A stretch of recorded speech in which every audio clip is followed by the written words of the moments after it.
نے خدیجہ سے نکاح کیا، لیکن آپ کے رہنے سہنے کی سٹائل نہیں بدلی، وہی چٹائی پر سوتے تھے، وہی بستر، کھانے پینے کی بھی سٹائل نہیں بدلی، وہی کھاتے تھے جس سے پہلے کھاتے تھے۔ کیوں؟ کیونکہ آپ نے خدیجہ کی دولت کو اپنے اوپر استعمال ہی نہیں کیا، غریب اور مسکینوں کو لٹا دیا۔ اس کو کہتے ہیں کیا؟ سادھو۔ سادھو وہ نہیں ہوتا ہے آج کل کی طرح، یہ بھی اپنے آپ کو سادھو بولتا ہے۔ ابھی اشارہ ہی کروں گا میں، بقیہ رزلٹ آپ نکال لینا، ضروری نہیں ہے کہ میں سب نام لوں اور ہر وقت کیسی کرواؤں اپنے اوپر، بہت ہو چکے ہیں، اب تھوڑا بچنا بھی چاہیے۔ یہ بھی کہتا میں تو فقیر ہوں، جھولا اٹھاؤں گا چل دوں گا، اپنے آپ کو سادھو آج بھی بولا جا رہا ہے۔ اب دنیا، اب دماغ سے سوچو، کروڑوں روپے کی پلین پہ سفر کرتا ہو وہ آدمی فقیر ہو، 10 لاکھ روپے کا سوٹ پہن کر اوباما کا سواگت کرتا ہو وہ آدمی اپنے آپ کو فقیر کر رہا ہو، جس کی جیب میں پین 1 لاکھ روپے کی قیمت کا ہو وہ آدمی یہ کہے کہ میں جھولا اٹھاؤں گا چل دوں گا۔ کیسا لگا یہ جملہ؟ فقیری کا مذاق اڑا کے رکھ دیا گیا۔ سادھو اس کو کہتے ہیں کہ جس کے پاس مال و دولت کی کمی نہ ہو لیکن اس نے اپنے اوپر خرچ نہ کیا ہو، سب کچھ غریب اور مسکینوں پہ لٹا دیا ہو، اور اس تعریف میں محمد رسول اللہ پورے کھڑے ہیں۔ تو کتنی چیزیں ہو گئی؟ اشوا معشوق ماروہا، پہلی چیز براق، گھوڑا ملے گا جس بجلی سے بھی زیادہ تیز رفتار سے چلے گا۔ دیودت جگت پتی، دیودت اللہ دے گا، جگت پتی جو پوری دنیا کے لیے رکشک بن کر رحمت بن کر آئے گا، یعنی محمد رسول اللہ کو رحمت اللہ العالمین کو۔ 2 چیزیں۔ تیسری چیز آسنا سادت منم، وہ سادھوؤں کی طرح رہے گا، یعنی اس کے پاس مال و دولت کی کمی نہیں ہوگی لیکن وہ مال و دولت اپنے اوپر خرچ نہیں کرے گا بلکہ غریب اور مسکینوں میں لٹا دے گا۔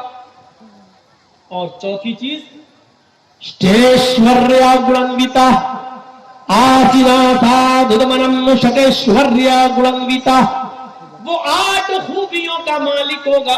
شتیشوریا گڑنویتا، 8 خوبیوں کا وہ مالک ہوگا، اس کے اندر 8 خوبیاں پائی جائیں گی۔ اب وہ 8 خوبیاں کیا ہیں اس کو سمجھ لیجیے، اس کو سمجھ لیا تو سب کچھ سمجھ لیا۔ مہابھارت دیکھیے، 8 خوبیاں اس کے اندر پائی جائیں گی۔ 8 خوبیوں میں پہلی خوبی الپ بھاشی، دوسری خوبی بہو بھاشی، تیسری خوبی گیانی۔ یہ 8 چیزیں یاد رکھنا 4 کر کے، اور پھر سے کہہ رہا ہوں میں، اس کو اپنے دماغ میں رکھیے گا۔ میں کسی کو بھی کھڑا کر کے پوچھ سکتا ہوں یہ 8 چیزیں کیا ہیں، میرا کوئی بھروسہ نہیں، میں کسی کو بھی کھڑا کر کے پوچھ سکتا ہوں۔ غور سے سنیے گا۔ الپ بھاشی، یہ تو نام ہی ایسے مولانا 8 کے 2 ہی یاد نہیں رہیں گے۔ سنیے، الپ بھاشی، دوسری چیز بہو بھاشی، تیسری چیز گیانی، مہابھارت میں لکھا۔ چوتھی چیز شروتو گیانی۔ 4 چیزیں یاد ہو گئی۔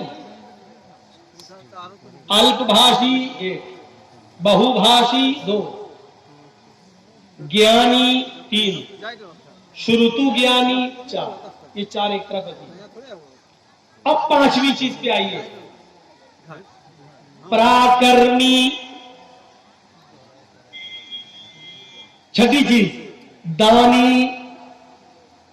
7ویں چیز کرتگیہ، اور 8ویں چیز دیاوان۔ یو پی کے چیف منسٹر یوگی کو بھی معلوم نہیں ہوگی، رام بھکت ہے لیکن مہابھارت کی 8 چیزیں ان کو معلوم نہیں، اور ان کو کیا، ان کو بھی معلوم نہیں ہوگی فقیر صاحب کو۔ رام کے نام پہ بس زندگی کاٹیں گے لیکن کتابوں سے کوئی واسطہ نہیں، اور اگر کتابیں پڑھ لیں اپنی، سچ کہتا ہوں جو ہندو دھرم کو سچے دل سے اگر پڑھ لے تو وہ ایسا ہو نہیں سکتا جیسے یاد ہے، دعوے کے ساتھ کہتا۔ اب سنیے ایک ایک کا مطلب۔ پہلی چیز کیا بتائی تھی میں نے؟ الپ بھاشی۔ 8 خوبیاں اس کے اندر ہوں گی۔ پہلی خوبی الپ بھاشی، کم بولنے والا۔ بہت کم بولیں گے. کم بولنے والا آج کوئی دکھتا ہی نہیں. اور ایک بیچارہ تھا وہ بالکل ہی کم، وہ بولتا ہی نہیں تھا، ان سے پہلے والا منموہن سنگھ. وہ بیچارے بولتے ہی نہیں تھے، ہنستے رہتے تھے. اور یہ بیچارے چپ نہیں رہتے ہیں، یہ بولتے ہی رہتے ہیں. ان کو خود نہیں معلوم ہم بول کیا رہے ہیں، جھوٹ ہے کہ سچ ہے. سعودی عرب میں گئے تھے ہمارے حضرت، تو وہاں کے بادشاہ سے کہنے لگے توپ دیکھ کر کہ یہ کتنا پھینکتی ہے، مطلب اس توپ کی رینج کتنی ہے. تو وہ سعودیہ کے بادشاہ نے کہا واللہ آپ سے کم پھینکتی ہے. ہو گیا جواب، تو کہنا تھا میں نے کہہ دیا. انہوں نے پوچھا کہ یہ توپ کی رینج کیا ہے، کتنا پھینکتی ہے یہ؟ تو انہوں نے کہا واللہ آپ سے کم پھینکتی. سمجھ گئے نا؟ کوئی اتنا پھینکے کہ اس کا نام ہی مشہور ہو جائے پھینکو، تو یہ تو بڑے تعجب کی بات ہوگی کہ لوگ اس کو پھینکو کے نام سے جانے لگے. تو یہ تو ایک اچنبے کی بات ہے، تعجب کی بات ہے. اور مولانا ابوالکلام آزاد نے یہی تو کہا تھا کسی بھی جھوٹ کو سچ کرنا ہو تو اتنا پھینکو، اتنا اس کو اتنا بولو کہ سننے میں وہ سچ لگنے لگے. آٹومیٹک وہ سچ ہو جائے گا، آٹومیٹک. یہی ہو رہا ہے آج، یہی ہے. البھاشی کم بولیں گے، یہ نہیں کہا کہ بالکل نہیں بولیں گے، کم بولیں گے. اللہ کے نبی اتنا کم بولا کرتے تھے، اتنا کم بولا کرتے تھے، اتنا کم بولا کرتے تھے. مسلم شریف کتاب السلام کے الفاظ ہے کہ یہودیوں کا ایک گروہ نبی اکرم کے گھر پہ آیا، دروازے کو دستک دی. اللہ کے نبی نے دروازہ کھولا. یہودیوں کے گروہ نے نبی کے گھر میں آنے سے پہلے نبی کو دیکھا تو کہنے لگے السلام علیکم، السلام علیکم. السلام نہیں کہا، کیا کہا؟ السلام علیکم یا رسول اللہ، اے اللہ کے نبی آپ پر موت ہو. یہ نہیں کہا السلام علیکم آپ پر سلامتی ہو، بلکہ یہودیوں کے گروہ نے کیا کہا؟ السلام علیکم. جلدی بتا السلام علیکم، تاکہ پتہ نہ چلے، شک نہ ہو جائے. السلام علیکم یا رسول اللہ، اے اللہ کے رسول آپ پر موت ہو، آپ برباد ہو جائیں. تو اللہ کے نبی صلی اللہ علیہ وسلم کچھ مشکوک ہو گئے. اس نے سلام کہا کہ سام کہا. اب وعلیکم السلام کیسے کہہ دوں ان کو؟ جو آدمی ہمارے لیے موت بھیج رہا ہے ہم کہیں سلامتی ہو تو پتہ نہیں ایسا نہ ہو کہ اگر میں وعلیکم السلام کہہ دوں تو یہ برا مان جائے اور یہ کہنے لگے کہ ہم نے تو سلام کہا اور آپ ہمیں موت بھیج رہے ہیں. تو اللہ کے رسول نے بہت مختصر جواب دیا وعلیکم. نہ سلام کہا نہ سلام کہا. کیا کہا آپ نے؟ وعلیکم، جو تم نے مجھ پر بھیجا ہو تم پر ہو گیا کام، بات ہی ختم ہو گئی. اتنا کم بولتے تھے اللہ کے رسول. اور اسی تعلیم کا نتیجہ تھا کہ اللہ کے رسول نے یہ فرمایا تھا کہ اپنے اوپر اس زبان کو روکو. اللہ کی قسم اس زبان کی وجہ سے بہت سے لوگ جہنم میں چلے جاتے ہیں اور بہت سے لوگ جنت کے مستحق ہو جاتے ہیں. اور اسی زبان کی وجہ سے اللہ کے نبی نے فرمایا انی ارید کن اکثر اہل النار، اے عورتوں کی جماعت تصدقنا یا معاشر النساء، اے عورتوں تم زیادہ سے زیادہ صدقہ کرو، اے عورتوں تم زیادہ سے زیادہ خیرات کرو، کیونکہ میں نے تمہیں جہنم کے اندر سب سے زیادہ جلتے ہوئے دیکھا. اللہ وبما یا رسول اللہ. صحابیات سوال کر رہے ہیں اللہ کے رسول ہم جہنم میں سب سے زیادہ عورتیں ہوں گی؟ ہاں کیوں؟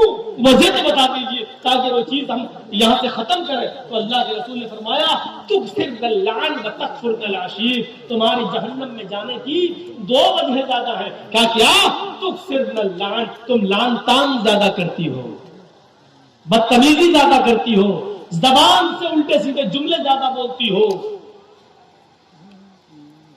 دو چار عورتیں جہاں بیٹھی ہوں آپ کیا سمجھتے ہیں جلسے میں سب خاموش بیٹھی ہوں گی؟ معائنہ کر کے دیکھیے. میری تقریر سمجھ بھی نہیں آ رہی ہوگی، کہیں گی تو بنگلہ مولوی تھوڑی ہے، تو اردو والا ہے. تیری چپل کتنے کی؟ اچھا یہ کہاں سے لائی؟ کون سی دکان سے لائی؟ یہ سوٹ کتنے کا؟ یہ ساڑی کتنے کی؟ آج تو ان کی عید ہو گئی. جلسہ ہوتا ہے تو عید کا دن ہوتا ہے عورتوں کے لیے. 4 عورتیں کہیں بیٹھ جائیں وہ چپ نہیں رہ سکتی، اتنی ساری کیسے چپ رہیں؟ مچھلیاں پکڑی ہوں گی، اچھا ہے کہ دور انتظام کیا جو یہاں تک آواز نہیں آ رہی، ورنہ بہت سی جگہ تو بالکل قریب میں کر دیتے ہیں. جگجی صاحب بھی ڈسٹرب ہوتے رہتے ہیں، ان کی سنیں کہ اپنی سنیں. کسی بادشاہ نے کہا تھا نا کہ جو سب سے بڑا جھوٹ بولے گا اس کو سب سے بڑا انعام دیں گے. تو جھوٹوں کی کمی تو تھی نہیں، ایک آیا جھوٹ بولا نہ کوئی بڑا نہیں. ہمارے صاحب اگر اس زمانے میں ہوتے تو سب سے بڑا ایوارڈ انہیں کو ملتا. تو واقعی تم ہی سے ایوارڈ کے لائق. بڑے بڑے جھوٹے آئے، فیل کر دیا بادشاہ نے، نہیں تو ایوارڈ کی مستحق نہیں ہو. ایک اور آیا لاسٹ میں کہنے لگا میرا بھی جھوٹ سن لو. کیا آج میں رات میں سویا، میں نے خواب میں دیکھا کہ جہاں تک میری نظریں جا رہی ہیں عورتیں بیٹھی ہوئی ہیں. بادشاہ کہتا ہٹ، یہ کوئی جھوٹ ہے؟ ارے خواب میں ہو سکتا ہے دیکھا ہو، جھوٹ بتاؤ. اس نے کہا پوری بات تو سنو میری. کیا میں نے خواب میں دیکھا کہ جہاں تک میری نظریں جا رہی ہیں ساری عورتیں بیٹھی ہوئی ہیں اور سب خاموش ہیں. بادشاہ کہتا کیا؟ کہ سب خاموش ہیں. کہتا ہٹ، یہ نہیں ہو سکتا. کہ کیوں؟ کہ میرا تجربہ ہے 2 عورتیں ایک ساتھ بیٹھ جائے تو خاموش نہیں رہ سکتی. تو کہہ رہا اتنی عورتیں سب خاموش، اس سے بڑا جھوٹ تو کوئی ہو ہی نہیں سکتا. تو سب سے بڑا ایوارڈ کیا ہے؟ اس کو سب سے بڑا ایوارڈ دیا. تو ہماری ماں بہنیں ذرا سنبھل کے رہیں، ورنہ ایسی باتیں ہم بولتے ہی رہیں گے اور وہ سمجھیں گے میری بے عزتی ہو رہی ہے. تو میرے بھائیوں، لانتا ابو بکر صدیق تو زبان کھینچا کرتے تھے اور کبھی کبھی مسواک کان سے نکالتے تھے. اب حضرت ابو بکر اور ایسے مسواک سے مارتے تھے. لوگ پوچھتے یہ کیا کر رہے ہیں؟ کہا اس کو کنٹرول کر رہا ہوں. اللہ کے نبی نے فرمایا ایک زبان کی وجہ سے بہت سے لوگ جنت میں چلے جاتے ہیں اور بہت سے لوگ جہنم میں چلے جاتے ہیں. اس زبان پر اگر ہم نے قابو پا لیا تو سب قابو پا لیا. خود اللہ کے نبی صلی اللہ علیہ وسلم نے فرمایا تم 2 چیزوں کی ضمانت مجھے دے دو، میں تمہیں جنت کی ضمانت دیتا ہوں. کہا وہ کون سی چیز ہے؟ فرمایا الفم والفرج. ایک منہ، ایک زبان کی ضمانت مجھے دے دو کہ جو بولو گے صحیح بولو گے اور غلط بات اس کا استعمال نہیں کرو گے. اور دوسری شرمگاہ، یعنی زنا نہیں کرو گے اور شرمگاہ کا جائز استعمال، یعنی شادی کے بعد اپنی بیوی کے ساتھ ملو گے اور کسی کی طرف نہیں دیکھو گے. تو یہ 2 چیزوں کی ضمانت تم مجھے دے دو، میں تمہیں جنت کی ضمانت دیتا ہوں. یہ اللہ کے نبی صلی اللہ علیہ وسلم. غور کر لیا؟ الگ بھاشی، کم بولنے والے ہیں. کم بولنے کی عادت ڈلوانے کے لیے اللہ کے رسول نے رمضان کے مہینے میں اعتکاف رکھ دیا. عادت ڈالو، زبان پر کنٹرول کرو، اعتکاف میں بیٹھو. یہ 10 دن جب تم کم بولو گے اور اپنا زیادہ سے زیادہ وقت ذکر و اذکار میں لگاؤ گے تو تمہاری عادت بن جائے گی. زبان کا غلط استعمال کرنے سے تم رک جاؤ گے. ایسے کام بتائے تھے اللہ کے نبی صلی اللہ علیہ وسلم نے جن پر عمل کر کے ہم زبان کو غلط، غیبت، چغلی، حسد، کینہ، بغض، زنا، دشمنی سے روک سکتے ہیں. پہلی چیز کیا بتائی مہابھارت میں؟ کم بولنے والے ہوں گے. یہ صفت اللہ کے نبی کے اندر پائی جاتی ہے. دوسری صفت بہو بھاشیتا، مستقبل کی، بھوشیہ کی باتیں بتائیں گے. مستقبل کی باتیں، بھوشیہ کی باتیں بتائیں گے. اس کا یہ مطلب نہیں کہ وہ عالم الغیب ہوں گے. اللہ تعالیٰ جو نبی اکرم کو بتائے گا، جبرائیل جو بتا کر جائیں گے وہ اللہ کے نبی لوگوں کو بتائیں گے. ما ينطق عن الهوى، میرے نبی اپنی زبان سے اپنی مرضی سے کچھ نہیں بولتے. ان هو الا وحی یوحی، وہ جو کچھ بھی بولتے ہیں اللہ کی طرف سے وحی کے آ جانے کی بات بولتے ہیں. مستقبل کی، فیوچر کی باتیں اللہ کے نبی نے بتائی. ایسا ہوگا، قیامت سے پہلے ایسے ہوگا. جن مکانوں میں تم رہتے ہو ان کی دیواروں سے گانے کی آوازیں آئیں گی، آ رہی ہے. شراب حد سے زیادہ بڑھ جائے گی، بولنے کی ضرورت ہی نہیں ہے. انڈیا کا سروے ہر 5 میں سے 1 آدمی شرابی ہے. 1 آدمی شرابی ہے. اس اعتبار سے اگر 1 کروڑ کی